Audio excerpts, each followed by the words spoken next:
वल्लभाधीश की जय। चिंता संतान हंतारो यत्पादाम्बुजरेणवः स्वीयानान्तान्यजाचार्यान् प्रणमामि मुहुर्मुहुः यजनो गृहतो जन्तु सर्वदुःखादिको भवेत् तमहं सर्वदा वन्दे श्रीमद्वल्लभनन्दनम्। अज्ञानतिमिरान्धस्य ज्ञानाञ्जनशलाकया चक्षुरुन्मीलितं येन तस्मै श्रीगुरुवे नमः। नमामि हृदये शेषे लीलाक्षीराब्धिशायनं लक्ष्मीसहस्रलीलाभिः सेव्यमानं कलानिधिम्। चतुर्भिश्च चतुर्भिश्च चतुर्भिश्च चतुर्भिस्तथा षड्भिर्विराजतयोऽसौ पञ्चधा हृदये मम। बर्हापीडं नटवरवपुः कर्णिकारं बिभ्रद्वासः कनककपिशं वैजयन्तीं च मालां रन्ध्रान् वेणोरधरसुधया पूरेन् गोपवृन्दैः वृन्दारण्यं स्वपदरणं प्राविशद्गीतकीर्तिः। कस्तूरीतिलकं ललाटपटले वक्षस्थले कौस्तुभं नासाग्रे वरमौक्तिकं करतले वेणुकरे कङ्कणं सर्वांगे हरिचंदनम सुललितं कंठे च मुक्तावली। गोपस्त्री परवेष्टितो विजयते गोपाल चूड़ामणि। प्रभुर्नंद कुमारो मे स्वामिनी वृषभानुजा। कृतार्थोहम कृतार्थोहम कृतार्थोहम न संशय। वंदे नंद व्रज स्त्रीणां पादरेणुमभिक्षस। अत्र उपस्थित सत्संग अनुरागी सर्वभगवदीय वैष्णव वृंद, हम पिछले 2 सत्रों से युगल गीत का पान कर रहे हैं। इस कोविड-19 के पेंडेमिक के ऐसे कठिन समय में भगवत नाम मन को शांति देता है, मनोबल को बढ़ाता है, हमें सद्भाव, अच्छी प्रेरणा देता है। और यदि उसमें भी ऐसा सुंदर विषय जो श्रीमद् भागवत दशम स्कंद के अंतर्गत और उस पे भी श्री सुबोधनी जी के मूल आधार को लेकर हम जो सत्संग कर रहे हैं यहां युगल गीत का, उसके कारण अद्भुत रस में अभिवृद्धि हो रही है, अत्यंत आनंद हो रहा है।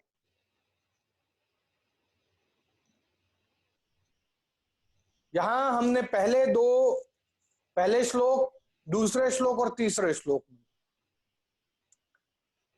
और उसके बाद में चौथे श्लोक में और 5वें श्लोक, तो पहला श्लोक जो है वो उपक्रम हो गया, दूसरा तीसरा पहला युगल और चौथा पांचवा दूसरा युगल। इस प्रकार से हमने इस सत्संग को प्राप्त किया है। आज तीसरे सत्संग में, इस जूम सत्संग के सीजन 2 श्रीमती सुबोधनी जी युगल गीत के अंतर्गत तृतीय युगल के अंदर हम अब प्रवेश कर रहे हैं, जिसमें ये गोपियां भगवान के स्वरूप का और वेणु के नाद का वर्णन कर रहे हैं। आइए इसमें प्रवेश करते हैं और इसको समझने का प्रयत्न करते हैं। बर्हिणः स्तवक धातु पलाशई बुद्धमल्ल परिबरह विडंबा करहिचित सबल आली गोपैर्गाह। यहां पर भगवान के स्वरूप का वर्णन भी किया, और देखो आली शब्द कह के हरि हरि सखी ऐसा भी कह रही है। समाहायति यत्र मुकुंदः तरहि भग्न गतयः सरितो वै तत्पदाम्बुजः रजो अनिल नीतम। अब देखो यहां पर अहुपुण्य प्रेम वेपित भुजा, इस प्रकार से जो 7वें श्लोक में वर्णन है, इसका भी बहुत ही रसमय अर्थ बनता है, बहुत ही सुंदर। स्तिमितापः, इसका जो अर्थ बनता है बहुत ही सुंदर रसमय बनता है। इसका एक साधारण अर्थ अपन पहले पढ़ लेते हैं, शब्दार्थ जिसको कहेंगे। हे आली, हे सखी, मयूर के पंख का गुच्छा एवं गेरू धातु से रंगित एवं कमल के पत्तों द्वारा इस प्रकार से मल्ल का श्रृंगार धारण करके मुकुंद भगवान जब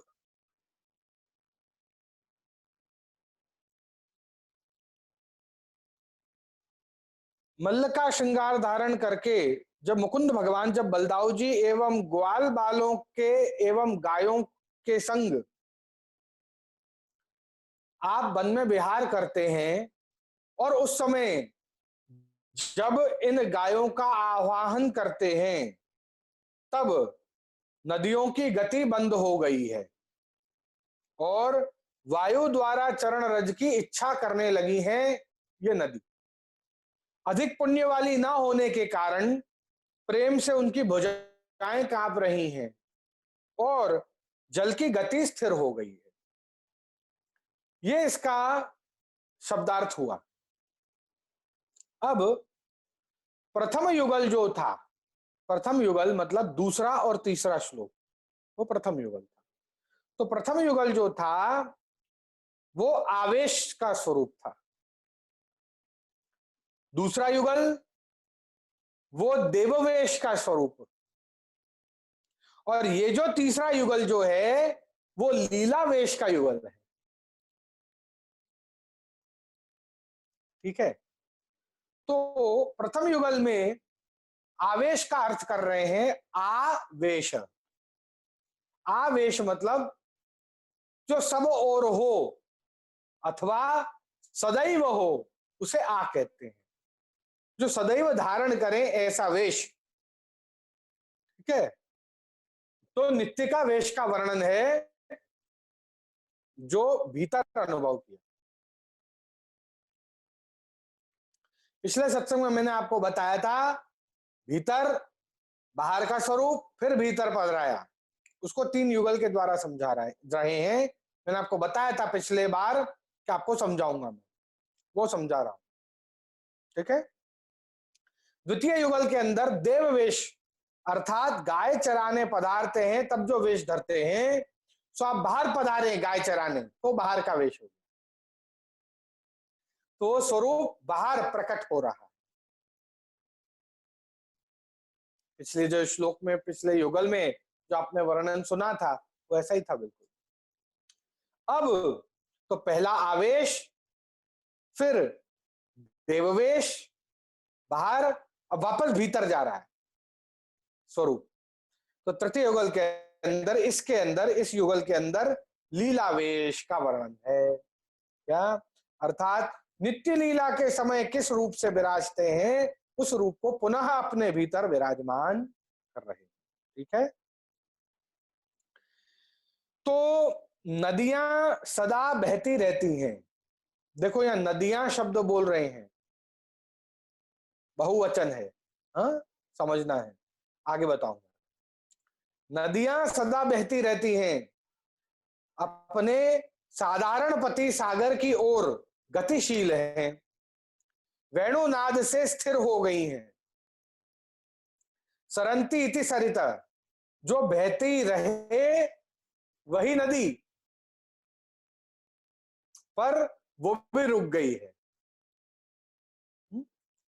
आगे क्या कह रहे हैं, मल्ल का वेश धारण किया, यह तो विशेष प्रकार का नृत्य का वेश है, विशेष प्रकार के नृत्य के समय का वेश है। मल्ल, मल्ल मतलब कुश्ती करना। कुश्ती किसके साथ कर रहे हैं वो समझने की बात है। हाँ, मल्ल किसके साथ कर रहे हैं, तो मल्ल का वेश क्यों धरा है प्रभु ने, मल्लकाज क्यों धरा है प्रभु ने, वो समझना।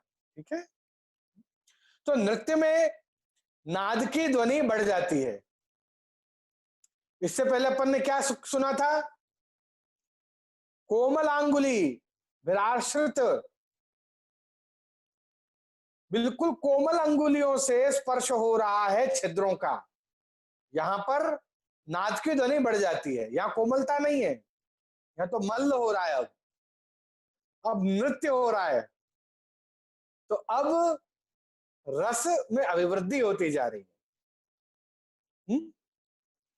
उंगलियों की क्रिया शक्ति बढ़ गई है, जोर से दबा रहे हैं, उसके कारण ध्वनि भी अधिक निकल रही है। यहां पर काहचित को अर्थ कर रहे हैं, जब क्रिया शक्ति में उत्साह आ जाए तब सबलभद्र, वहां पर बलदाऊ जी भी हैं, गोपई ही ग्वाल बाल भी हैं। अब इस समय उनके अंदर उत्साह भर गया है, आप रस से भरे हुए हैं और उत्साह भी आपके अंदर अधिक है। इस कारण से सह, फिर भी प्रभु जो है सदैव एकांत में पधार कर हमारे रस का भोग करते हैं। ऐसा स्नान आदि करने गई गोपियां उस समय की लीला का वर्णन कर रही हैं। वाह, अब समझना इस बात को कि जब क्रिया शक्ति में उत्साह बढ़ गया है तो उस समय वहां पर बलदाऊ जी भी हैं और ग्वालबाल भी हैं। तो ग्वालबाल और बलदाऊ जी को से छुपकर एकांत में जो वहां पर स्नान करने गई हैं गोपियां, उनसे जाकर मिले हैं। समझना क्या लिखा है, फिर भी भगवान सदैव एकांत में पधार कर हमारे रस का भोग करते हैं। इन सबको छोड़कर चुपचाप एकांत में पधार कर हमारे रस का भोग करते हैं। ऐसा स्नान आदि करने गई गोपियां उस समय की लीला का वर्णन कर रही है।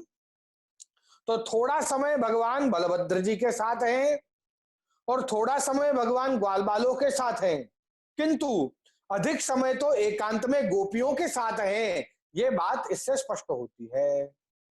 आली, आली का एक अर्थ करते हैं, लक्ष्मी भी यहां सखी बनी है, एक ये अर्थ भी करते हैं। तो रात्रि में लक्ष्मी जी गोपियों के पास रहती हैं और प्रभु के संयोग की प्राप्ति करती हैं, और दिन में प्रभु के पास रहती हैं और गौचारण लीला का भी लाभ लेती हैं लक्ष्मी जी। ये दोनों रूप में, ग्वाल बालों के साथ भी उस रूप में आ जाती और गोपियों के साथ भी उस रूप में आ जाती है। ऐसे तो भोग आरोगने के पश्चात भगवान बहिरंग ग्वालों के साथ मिलकर गौ बुलाते हैं। यह गाय स्वतः मोक्ष प्राप्त करने के साधन नहीं कर सकती हैं, इसलिए भगवान इनको अपने पास बुलाकर अपने दर्शन के द्वारा मोक्ष का दान दे रहे हैं। अनुरक्ता नाम ब्रजभक्ता नाम कटाक्षा नाम मोक्षम अत्र, भगवान के दर्शन मात्र से यहां मोक्ष मिलता है। तो सेवा करोगे तो क्या नहीं मिलेगा, जहां दर्शन मात्र से ही मोक्ष मिलता हो, है ना। तो सेवा करोगे तो क्या नहीं मिलेगा, ये ऐसा मार्ग है, यहाँ ऐसा उत्तम फल बता रहे हैं। तो यहाँ पर क्या कह रहे हैं, क्योंकि गाय स्वतः मोक्ष प्राप्ति का कोई साधन नहीं कर सकती है, उसको मंत्र बोलना नहीं आता, उसको जप तप करना नहीं आता, उसको माला फेरना नहीं आता, तो उसको भगवान स्वयं अपने पास बुलाकर उसको अपना दर्शन देकर और उसको उसका साधन और फल दोनों भगवान कर रहे हैं। बहुत सुंदर बात कह रहे हैं। पूतना के दोनों स्तनों को आपने दोनों श्रीहस्त से पकड़ लिया और पूतना का साधन और फल दोनों भगवान कर रहे हैं, ऐसा क्या। पूतना को कुछ करने की आवश्यकता नहीं हुई, सा मुंच मुंच, छोड़ छोड़, तूने क्यों पकड़ रखा है। पर वहां भगवान ने छोड़ का अर्थ छोड़ नहीं लिया, मुक्त कर वो यूं कह रही है, पर भगवान कह रहे हैं मुक्त कर। तो उसको मोक्ष देने के लिए भगवान और जोड़ों से पकड़ लिया। तो भगवान का एक श्रीहस्त तो साधन है और दूसरा श्रीहस्त फल है, और जिसका साधन और फल दोनों भगवान संभाल रहे हो उसको स्वयं को कुछ करने की आवश्यकता नहीं रहती है, ऐसा फल दे रहे हैं। तो यहाँ गायों के लिए भी ऐसे ही कहा। तो क्रिया शक्ति द्वारा बृहन नाद करके, बृहन नाद मतलब बड़ा, बृहद ऊंचा, ऊंची ध्वनि से, क्रिया शक्ति द्वारा बृहन्नाद करके गौओं को बुला रहे हैं, ऐसा कहा।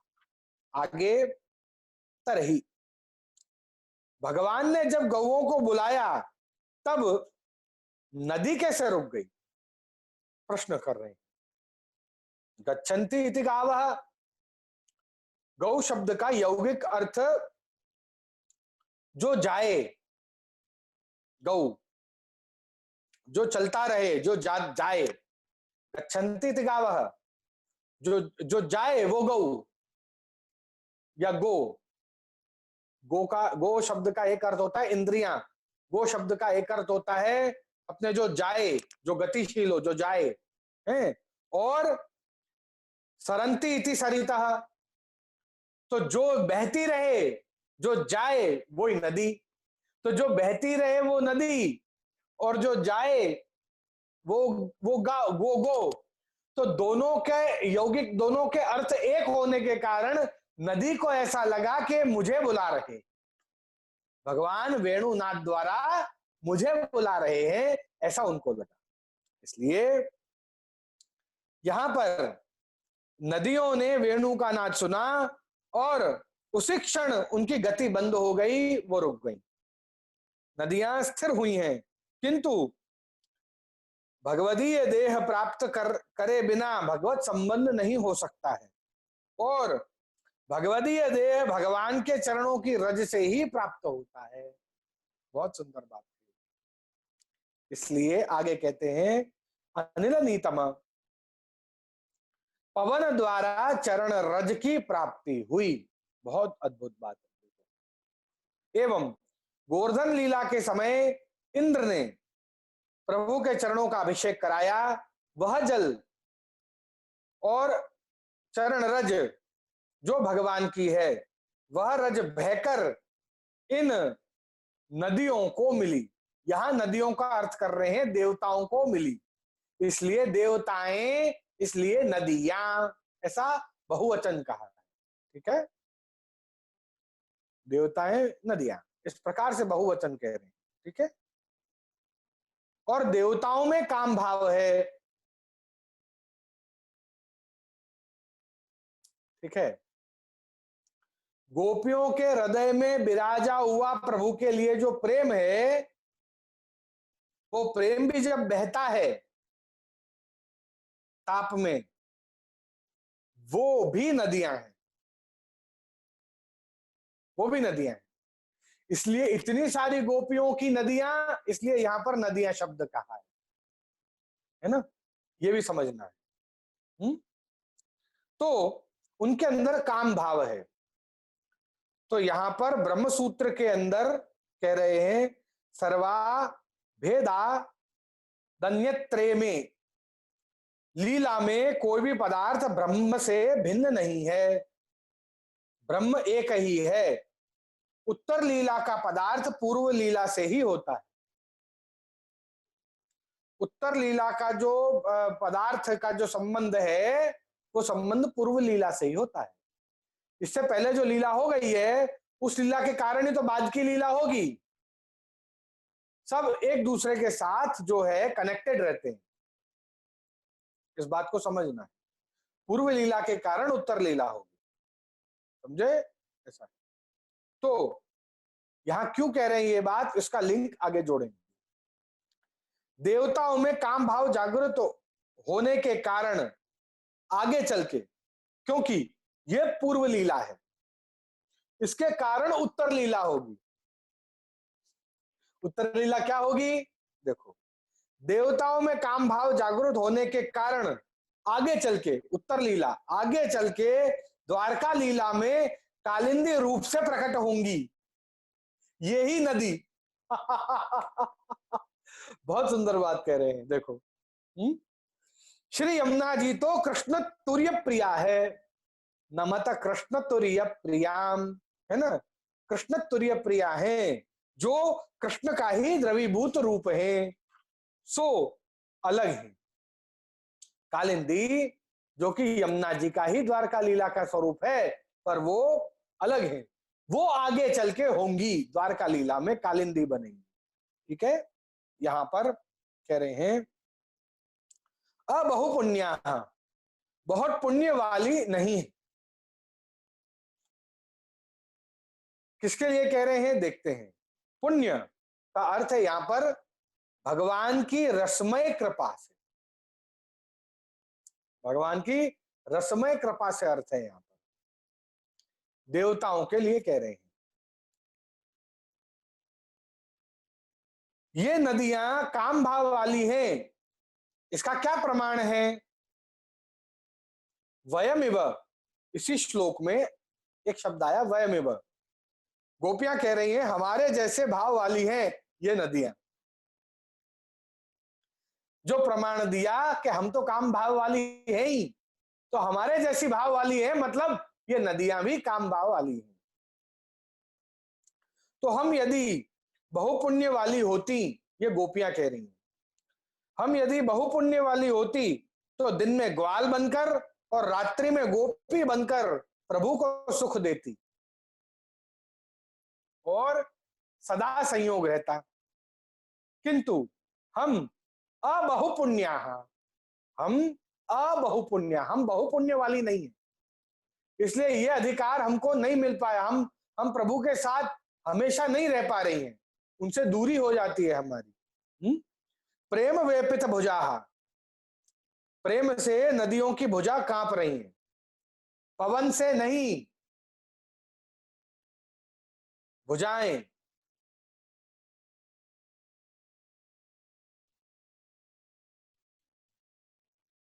भुजा जो है वो भुजाएं लहरें, वो पवन से नहीं उठ रही हैं, प्रभु को भेंटने के लिए। क्या अद्भुत बात है, नहीं चल रही, ये भुजा उठ रही है, ये भुजा प्रभु को आलिंगन करने के लिए, पर प्रेम बहुत अधिक होने के कारण कांप रही है। कभी देखना तो उत्साह अधिक बढ़ जाता है तो कंपन स्वतः होने लगता है। जब आप किसी को बहुत समय से पाना चाहते हो और एकदम से आज वो मौका मिले उसको भेंटने का, तो आप इतना ज्यादा नर्वस हो जाओगे, वो प्रेम, अरे आज वो दिन आ गया, इतना एक्साइटेड हो जाओगे कि आप कांपने लगोगे। उस एक्साइटमेंट के कारण, उस उत्साह के कारण आपके अंदर कंपन आने लगेगा। वो प्रेम के द्वारा कंपन, मतलब कितनी रसमय बात कहां जाकर छू रही है, आप देखो कितनी बड़ी बात कह रहे हैं। प्रेम के द्वारा कांप रही, तो यह सूचित कर रहे हैं कि नदी की भुजा पवन से नहीं किंतु प्रेम से कांप रही। स्तिमिताप, स्तिमित मतलब स्थिर, आपह मतलब जल, स्तिमित आपह का अर्थ है स्तिमित मतलब स्थिर, स्थिर हो गया है जल। वेणु के नाद से जो जल है वो स्थिर हो गया है। आश्चर्य की बात, ये उससे बड़ा आश्चर्य है जो पिछले श्लोक में सुना, ये उससे बड़ा आश्चर्य है, क्योंकि सरंती इति सरितः, जो बहती रहे वही नदी है, यहां नदी रुक गई है वेणु के नाद से, तो और बड़ा आश्चर्य हो गया। पिछली बार अपन ने गायों के बारे में सुना, इस बार नदी के बारे में श्रवण कर रहे हैं। तो इस प्रकार से यहां पर वर्णन कर रहे हैं प्रभु के स्वरूप का, कि किस प्रकार से इस वेणुनाद के द्वारा इस नदी को भगवान ने स्थिर कर दिया। यहां पर सब रसात्मक है।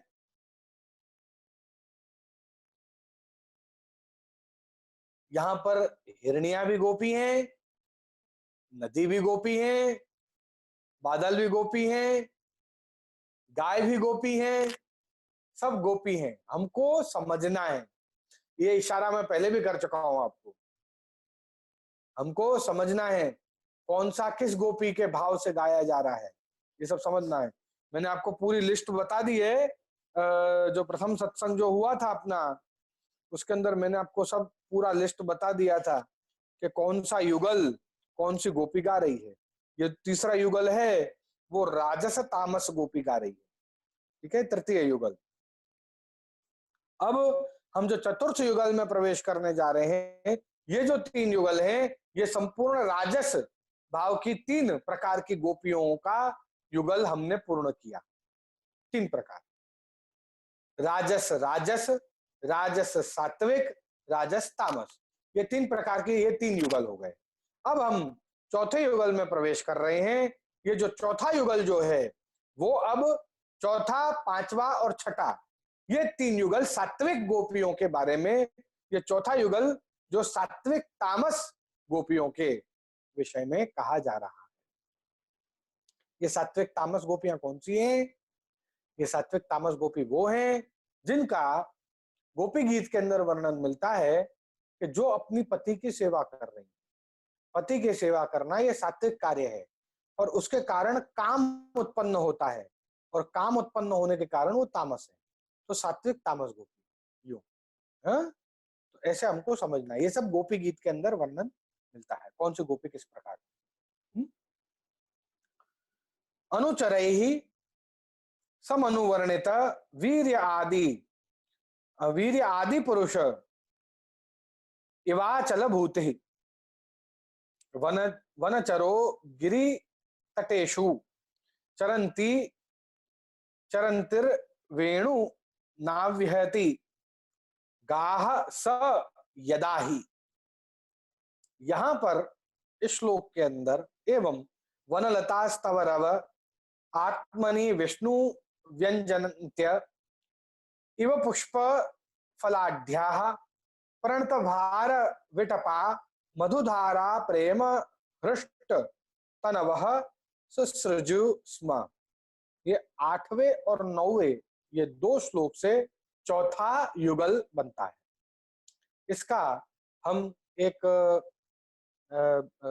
शब्दार्थ जो सामान्य अर्थ जो है वो हम लेंगे पहले। सेवकों द्वारा जिनके वीर्य का वर्णन है, ऐसे स्थिर लक्ष्मी वाले एवं वन में भ्रमण करने वाले भगवान जब पर्वतों के शिखर पर चरने वाली गायों को वेणुनाद द्वारा बुलाते हैं, उस समय वन की लताएं और वृक्ष में रस भर जाता है, पुष्प और फल से भरपूर हो जाते हैं, वृक्षों की शाखाएं झुक जाती हैं, रोमांच हो रहा है इन वृक्षों को और मकरंद की धारा बह रही है इनमें से। ये इसका साधारण अर्थ होता है। अब हम इसका भावार्थ समझते हैं।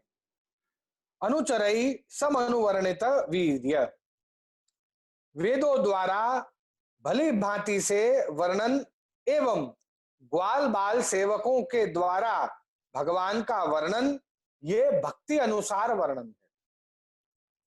आदि पुरुष, वेदों के द्वारा योग्य रूप से भगवान के वीर्य का वर्णन, जगत कर्तृत्व आदि पराक्रम का वर्णन, यह वेदानुसार वर्णन है।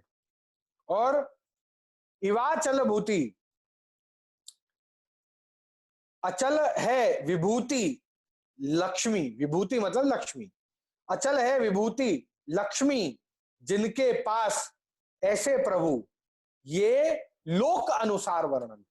अब देखो यहां भक्ति अनुसार वर्णन किया एक ही श्लोक में, भक्ति अनुसार वर्णन किया, वेद अनुसार वर्णन किया और लोक अनुसार भी वर्णन कर दिया। तो लौकिक, वैदिक और आधिदैविक तीनों प्रकार से वर्णन कर रहे हैं यहां पर, ठीक है। तो वनचर, वन में परिभ्रमण करते हुए, पूर्व के श्लोक में भी वनचर का कथन है ना, गायों को चरा रहे बलभद्र आदि के साथ, बराबर है, पूर्व के श्लोकों में है ऐसा वर्णन। पर यहां पर सात्विक भाव से वर्णन है, वहां पर राजस भाव से वर्णन था, यहां सात्विक भाव से वर्णन, भाव में फर्क है, वन में चल रहे हैं पर भाव में फर्क है। कैसे, आइए समझते हैं। वृंदावन की भूमि पर परिभ्रमण कर रहे हैं। वृंदावन रस का उद्दीपन करने वाला है। स्तंभ आदि सात्विक भावों को उत्पन्न करने वाला वृंदावन है, इसलिए ये सात्विक भाव से वर्णन। अब ये स्तंभ आदि सात्विक भाव कौन कौन से हैं? तो ये 8 भाव हैं। सात्विक भाव 8 प्रकार के होते हैं, ठीक है, हर प्रकार के भाव होते हैं अलग अलग। यहाँ सात्विक भाव जो है वो 8 प्रकार के। पहला स्तंभ, दूसरा स्वेद, तीसरा स्वरभंग, चौथा कंपन, पांचवा वैवर्ण, छठा अश्रुपात, सातवां रोमांच और आठवां प्रलय। इस प्रकार से ये 8 सात्विक भाव हैं, ठीक है। ये जो सात्विक भाव हैं, स्तंभ, स्वेद, स्वरभंग, कंपन, वैवर्ण, अश्रुपात, रोमांच और प्रलय, ये 8 जो सात्विक भाव हैं ये वृंदावन में से प्रकट होते हैं। तो भगवान यहां पर रस का उद्दीपन कर रहे हैं और स्तंभ आदि ये 8 सात्विक भाव भी प्रकट कर रहे हैं सबके अंदर। इस कारण से भगवान वैसे ही भाव वाले हो गए हैं। यहां पर भगवान सात्विक ही दर्शन दे रहे हैं। अतः त्रिविध जीवेषु त्रिविधा भगवत कृति, जैसा जीव है भगवान ऐसी लीला करने लग जाता है, क्योंकि जीव उस स्वभाव को लेकर जन्म लेता है, इसलिए उसका वो स्वभाव नहीं बदलता है। ये अलौकिक स्वभाव की बात हो रही है यहाँ पर, ठीक है। सात्विक, राजस, तामस, अलौकिक त्रिगुण, अलौकिक जो रस है उसकी बात है। ये सब वो कामेश, क्रोधेश, रजोगुण समुद्भव, ये वो रजोगुण या सत्वगुण, ये वो सब नहीं है। ये अलौकिक रस वाले सात्विक, राजस, तामस है। ये पहले ही बता चुका हूं मैं आपको। तो यहां पर अतः भगवान उनसे भिन्न है। वो वाला जो स्वरूप का वर्णन था उससे ये वाला स्वरूप का वर्णन अलग है, यूं, ठीक है। भगवान पशुओं के हित के विचार करके विषम स्थान पर चर रही गायों को सम प्रदेश में अलौकिक रस रूप वेणुनाद द्वारा बुला रहे। विषम प्रदेशों में, पहाड़ों पर दूर दूर चली गई हैं जो, उन गायों को सम प्रदेश, जहां भगवान खड़े हैं वहां अपने सम, वहां रसमय वेणुनाद करके इन गायों को बुला रहे। भगवान की अधर सुधा ने वृक्षों में प्रवेश किया। अब सह शब्द द्वारा जहां प्रभु रमण करते हैं वहीं विराजमान हो जाते हैं। समझना है इस बात को, जहां प्रभु रमण करते हैं वहीं विराजमान हो जाते हैं सदा के लिए।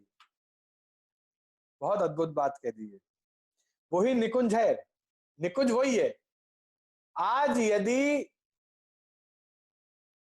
यहां रमण किया है तो यहीं विराजमान हो जाएंगे, इसी हृदय में। यहां रमण किया, यहीं विराजमान हो गए, अब सदा के लिए यहीं विराजमान रहेंगे। वो स्वरूप, जिस स्वरूप से मैंने भजा, वो मेरा भक्तोद्धारक स्वरूप, वो मेरे लिए एक स्पेशल स्वरूप सदा यही मेरे पास रहे। बहुत बड़ी बात, बहुत बहुत कृपा है, बहुत महद कृपा है। समीप के निकुंज में रह रही गोपियों को कृतार्थ करके, अब देखो यहां भी वही वर्णन आया है। देखो पहले भी दाऊ जी के साथ थोड़ी देर, ग्वाल बालों के साथ थोड़ी देर, और अधिक समय तक एकांत में गोपियों के साथ रहे। वन में थे तो भी चुपके से निकल गए, स्पष्ट वर्णन। यहां भी वही वर्णन आया, देखिए आप, बहुत सुंदर बात। समीप के निकुंज में रह रही गोपियों को कृतार्थ करके वन में प्रवेश किया। जिस स्थल में प्रथम दिनों में रमण किया, उसका संकेत स्थान में विराजमान होकर वेणु के नाद द्वारा गौओं को बुला रहे हैं। ठीक है, उस नाद से उनके भीतर रहे हुए रस को जागृत कर रहे हैं और तदंतर प्रगाढ़ निकुंज में जाकर भगवान रमण कर रहे हैं। तदंतर प्रगाढ़ निकुंज में प्रवेश करके जाकर भगवान वहां रमण कर रहे हैं। ठीक है, भगवान ने वेणुनाद द्वारा अपने निज जनों का आवाहन किया। तब वृक्षों ने भगवान को भोग रूप में फल प्रदान किए, आनंद रस को अर्पण किया।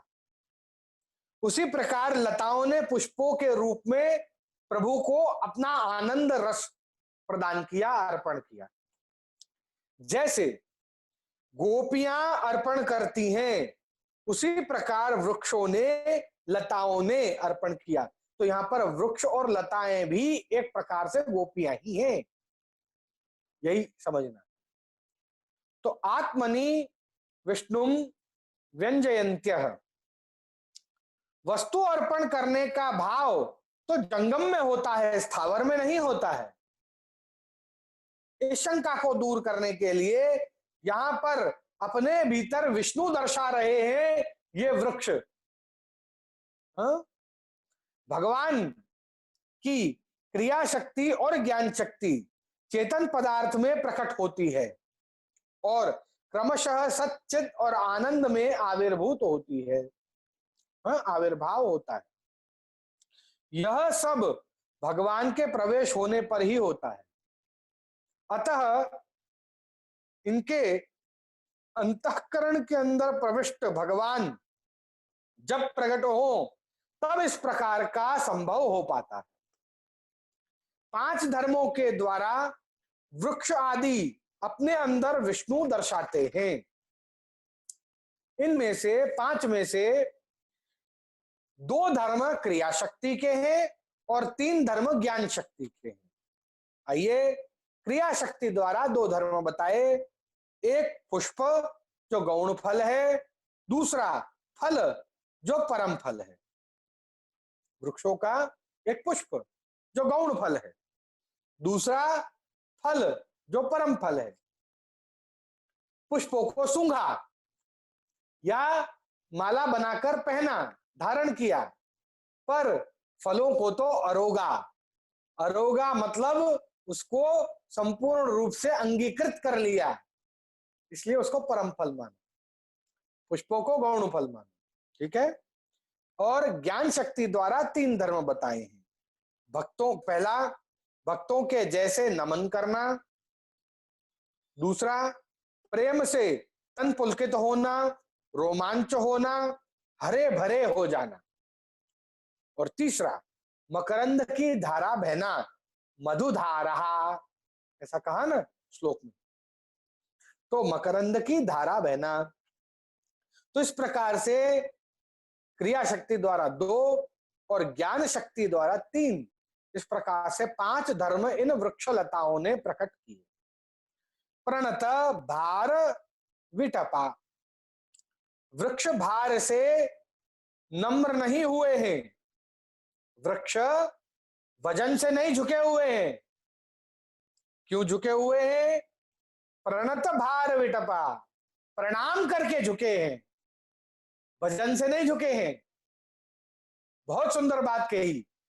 इस बात को स्पष्ट करने के लिए पहले प्रणत आया, बाद में भार आया। वाह, बहुत सुंदर बात, बहुत सुंदर बात। अर्थात वृक्ष की विनम्रता से वृक्ष जो है वो प्रणाम करके विनम्रता से झुके हुए हैं, ना कि भार से।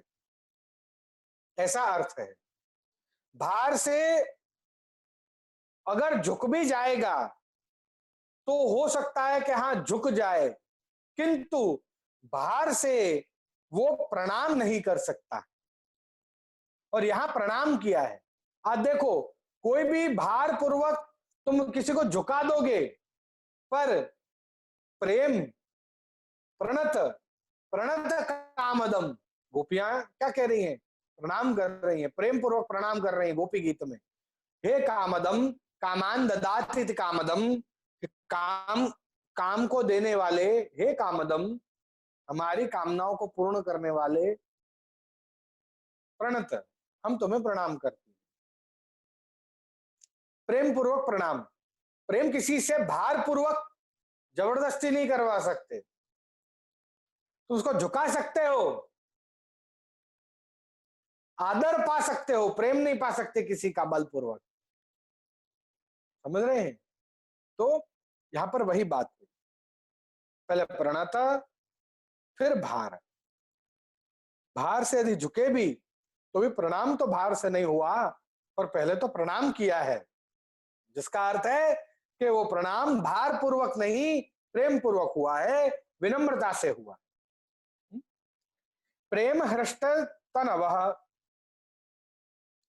प्रेम से पुलकित देह वाले, इस पद के द्वारा ज्ञान रूप चित्त का आधिक्य का वर्णन किया गया है, क्योंकि भक्त ही प्रेम के कारण हर्षित और रोमांच युक्त होता है। वाह, भक्त से ही भगवत स्वरूप का ज्ञान होता है,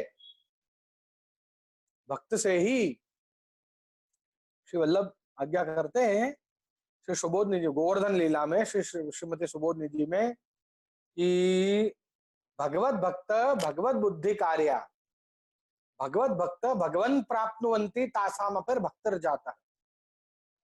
भगवान के भक्त से ही भक्ति मिलती है और भक्ति से भगवान मिलते हैं, इसलिए भगवान के भक्त को भगवान ही मानो, क्योंकि उनसे हमें भगवान मिल जाते हैं। तो भक्ति से ही भगवत स्वरूप का ज्ञान होता है। यदि भक्ति मिलेगी तभी तो भगवत स्वरूप का ज्ञान होगा, भगवान मिलेंगे, वरना कैसे मिलेंगे। तो भक्ति का महात्म्य बताया, भक्त्याः त्वनन्य या शक्य अहमेवं विधोर्जुन। गीता में भगवान कह रहे हैं, हे अर्जुन, मेरी अनन्य भक्ति करने पर ही मेरा जो परम ज्ञान है और मेरा दर्शन है और जो मेरी प्राप्ति है, वो मेरी परम भक्ति करने से, अनन्य भक्ति करने से ही मिलती। भक्ति रेवैनम नयति, देखो कितनी बढ़िया बात कही, भक्ति रेवैनम पश्यति, भक्ति रेवैनम दर्शति, भक्ति वशः पुरुषो भक्तिरेव गरीयसी। ये श्रुति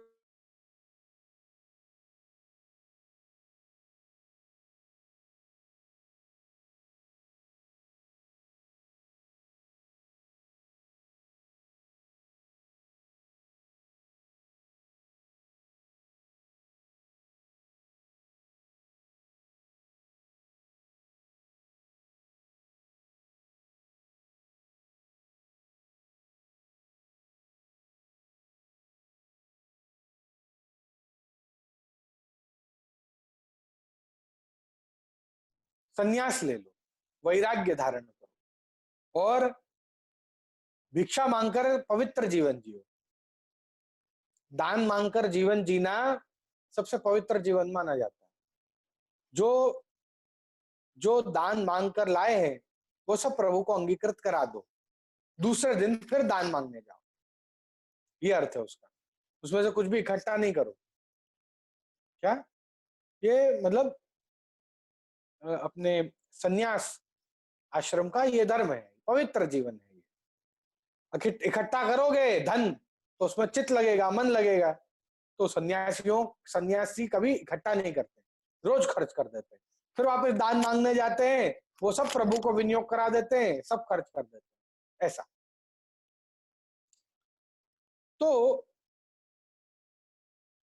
गोपियां कह रही हैं कि बिल्कुल तुम्हारी बात सही है, हम अपनी आंखों को भिक्षा का पात्र बनाएंगी और सबसे दान मांगेंगी कि कोई कृष्ण का दर्शन दे दो हमको दान में। आंखों को भिक्षा का पात्र बनाएंगी और रोज सबसे एक ही चीज मांगेंगी कि कोई कृष्ण का दर्शन करा दो, कृष्ण दर्शन लालसा। और अश्रुपात हो रहा है, रोने की बात कर रहे हैं, तो कह रहे हैं कि तुम ये क्यों रोते हो, जप जप करो तुम। तो गोपियां कहती हैं कि एक एक आंसू की बूंद को हम मणका बना लेंगी माला का। एक बूंद निकली तो उस पर एक बार प्रभु का नाम लिया, दो बूंद निकली तो दो बार प्रभु का नाम लिया, तो वही मणका हो गया हमारा, मणका वही हो गया। कृष्ण रस नाम, कृष्ण का रसमय नाम को हम जप रही हैं।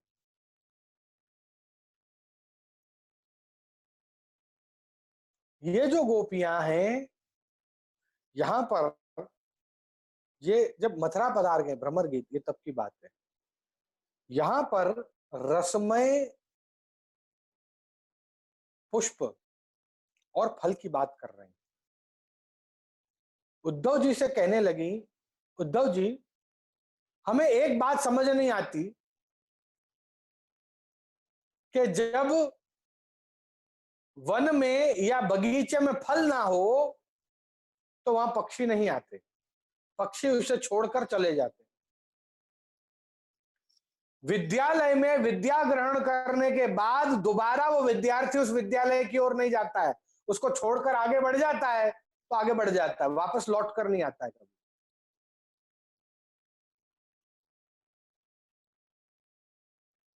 जिस बगीचे में पुष्प ना हो वहां कभी भंवरा नहीं आता है वापस।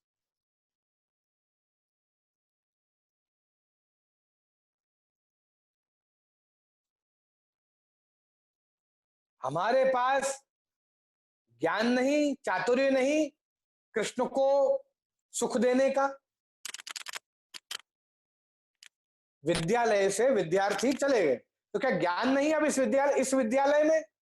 यो कहने का अर्थ ये है, क्या हमारे पास अब कृष्ण को सुख देने के लिए कोई नई चीज, कोई नूतन मनोरथ नहीं बचा? ऐसी कोई बात है कि जिस नूतन मनोरथ से हम प्रभु को रिझा सके? या क्या हमारे पास देने के लिए कोई फल नहीं? ये फल का अर्थ समझना, यहां जो फल की बात कर रहे हैं, पुष्प और फल की जो बात कर रहे हैं, क्या हमारे पास देने के लिए कोई फल नहीं है? क्या ऐसा है? या हमारे अंदर मकरंद की धारा नहीं है जिसका पान ये भ्रमर करना चाहता है और वो हमारे पास नहीं है? हमें ये कृष्ण छोड़कर क्यों गया, हमको वही समझ नहीं आ रहा उद्धव जी।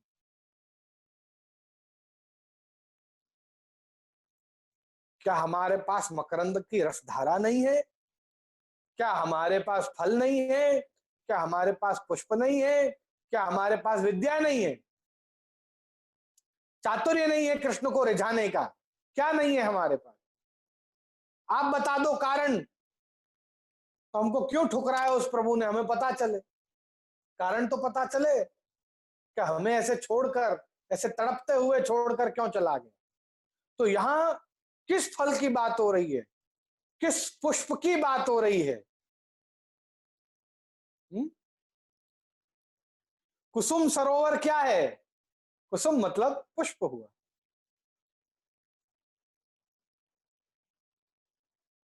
गिरिराज जी का स्वरूप क्या है? मानसी गंगा का स्वरूप क्या है? सबके स्वरूप हैं। गोपी कह रही है कि ये मेरा जो देह है, ये देह ही पूरा ब्रज है, और वहां रमण मत करो, यहां रमण करो। बात को समझना आप, ये सब अलग अलग वन है, 12 आरण्य, 12 आरण्य है सब, ये रोमावली, सब तरह की रोमावली जो है, ये 12 आरण्य है, ये 12 आरण्य है ना ब्रज में, यही है। वक्षस्थल ही गिरिराज है।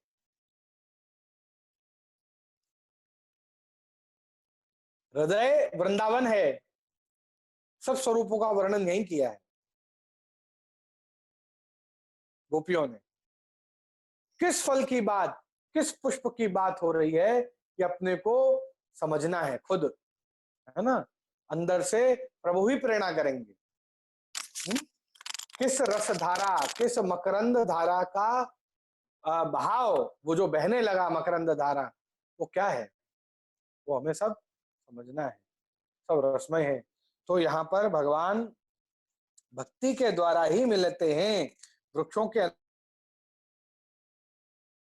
वेणु के नाद द्वारा शक्ति का आविर्भाव किया, ऐसा वर्णन यहाँ पर हमें प्राप्त होता है।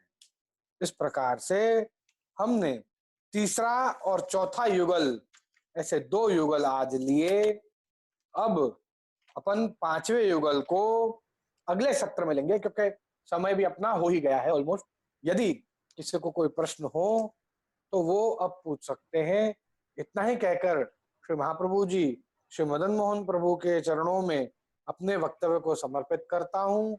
बोलो श्री वल्लभाधीश की जय।